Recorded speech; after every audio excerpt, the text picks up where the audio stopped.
Hi there, I'm Tycho Jones, and you're watching the Music Enthusiast. Horizons looking pink and blue. Horizons looking right at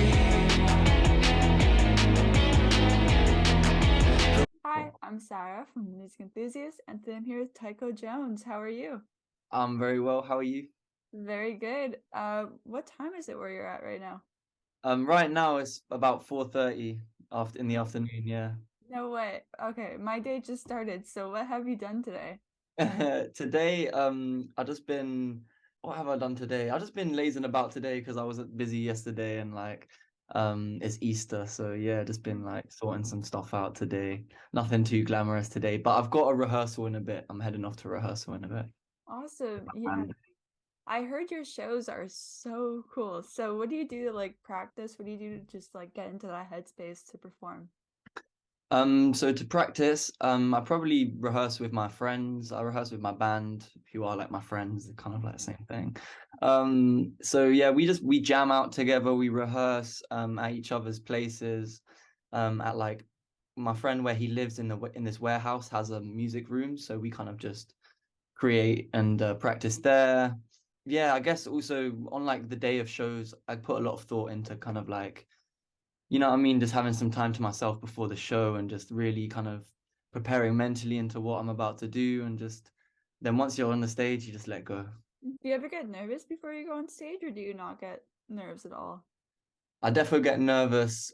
There's two types of nerves, isn't there? There's like nerves because you haven't prepared and nerves because you like care about what you're about to do. Yeah. And so as long as I've prepared, I only have the other kind of nerves. You know what I mean? Like, am I gonna, meet everyone's expectations? But I try not to worry about that and I try kind of center myself before every show.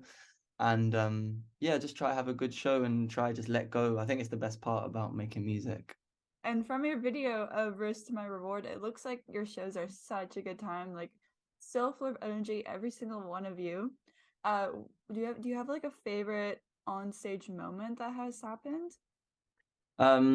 Favorite on stage moment.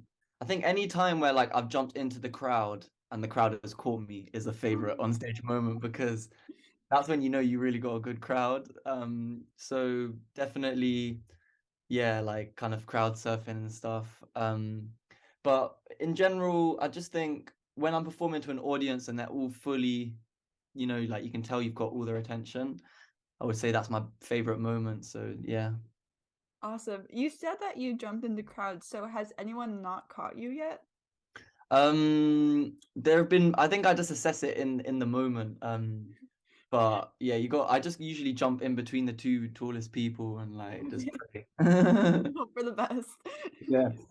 Oh yeah, I wanted to add as well that today the reason I've probably been a bit more like lazy because normally I'm more busy kind of doing things, but today I've been enjoying the release of my new single Pink and Blue. Yeah. So that's why I've just been kind of like talking to my people and just like seeing how it's doing, watching it, and yeah, really Yeah. excited to get it out. Yeah, for sure. We're gonna talk about that in a bit, but for now, I want to ask, what is your fondest musical memory?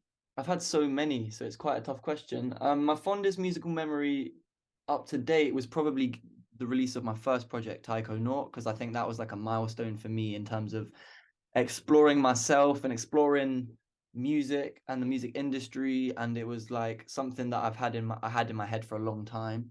So yeah, the release of my first body of work, Tycho Naught, the mixtape, like which came out in lockdown, was probably my most fondest and like proudest moment up to date. But of course, I don't dwell too much on it, and I'm on to the next project. You know what I mean? So I'm focusing on the future now. But it was defo like a very proud moment for me. Yeah, for sure. And yeah, you mentioned on to the next project. So you have Risk for My Reward. You just released Pink and Blue. So what was the first track that came about for this project? The first track that came about for this project was Risk to My Reward for sure. Okay, cool. That was a song that I kind of wrote the demo a little while back, and it was something that I had kind of like that I was experimenting with for a while, and then I brought it to the studio one day and like we fleshed it out. Me and Jonathan Cornby, who I work with, and yeah, we just had it for a while and we had a little vibe, and then the rest of the project kind of I pulled that together after Risk Reward had been written. So it was probably like one of the founding songs of the EP. Yeah, that was definitely the first song. It's kind of coming out in chronological order, I would say, to some extent, the songs, but yeah. Yeah, that's awesome. It was like the first really released after your mental health break. So what was the moment where you were like, okay, let's get back into music? I guess it was like I'd had these songs. The way I work is kind of like I create a lot, and it's just about feeling good in what you're making.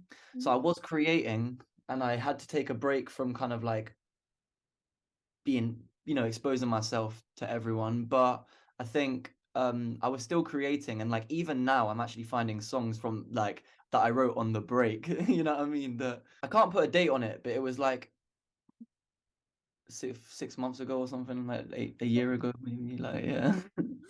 Yeah.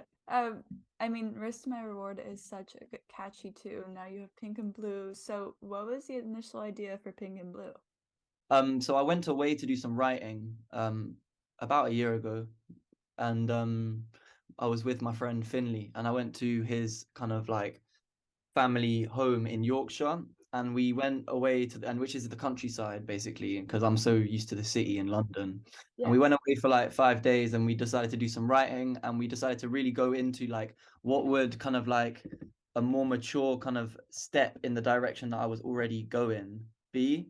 And so he really pushed me on the lyrics and stuff to be a bit more abstract and kind of like, but also try to keep a classic feel. And so yeah, me and Finley, we wrote a lot of different songs along that trip, but Pink and Blue was my favorite one. And it initially the original song was inspired, I guess, when we were writing it. We had the verses, but then the chorus, I was literally just looking at the sky, and the sky was pink and blue, and I was thinking about the future. And the verses for me are like a lot about mundane things, but then like struggles that come with youth, and a lot of pressures and stuff.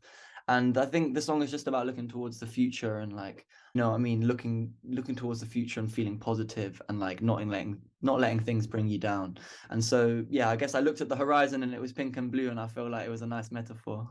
Yeah. Is the cover art like an actual picture from that specific moment? Not from that moment, but it was a photo from like, yeah, London, like a pink and blue sky, not too long ago. Cool. Yeah. You could just say it was from that moment. No one will know. Yeah, I should do. And what's coming next from you musically? So I've got two more tracks, potentially more, but for sure two more tracks coming to seal up this EP, which I'm just finishing up now, which will be coming out at the end of April, start of March, hopefully. Mhm. But very soon, basically, to wrap up the EP, Negative Space. And yeah, I'm super excited. They're all defo within the concept of negative space. It's all about energy, but not so much in the mystical way, more in just the way that relationships change, and like finding new friendships, finding new lovers, losing partners, and also losing friends, and how everything fits in between. So yeah, there's a couple more tracks which will kind of hopefully fill in the gaps. Awesome. I cannot wait. It's gonna be so good. My last question for you is who are your favorite artists right now? Right now, my favorite artists are Tom Rasmussen from Globetown. They just dropped a new album, so which is something that the whole Globetown people, like the whole Globetown roster, and Tom has been working on for a long time. And that's just come out, and that record is like really fabulous. Like I love been listening to it all day. I love that record. So check out Tom Rasmussen. Who else? I guess I'll throw in just a couple classics. I've been listening to a lot of Talking Heads. Mhm. I've been listening to a lot of LCD, a lot of New York music as well. Cool. Um, I've been listening to The Strokes a lot. And then let me find one more, Psyche as well, another Globetown artist. Not everyone might know, but if you know, you know. And yeah, we're all just building here together, so I have to give them a shout out. Yeah, for sure. Well, it was so great chatting with you, and I cannot wait for what's to come next. Thank you so much.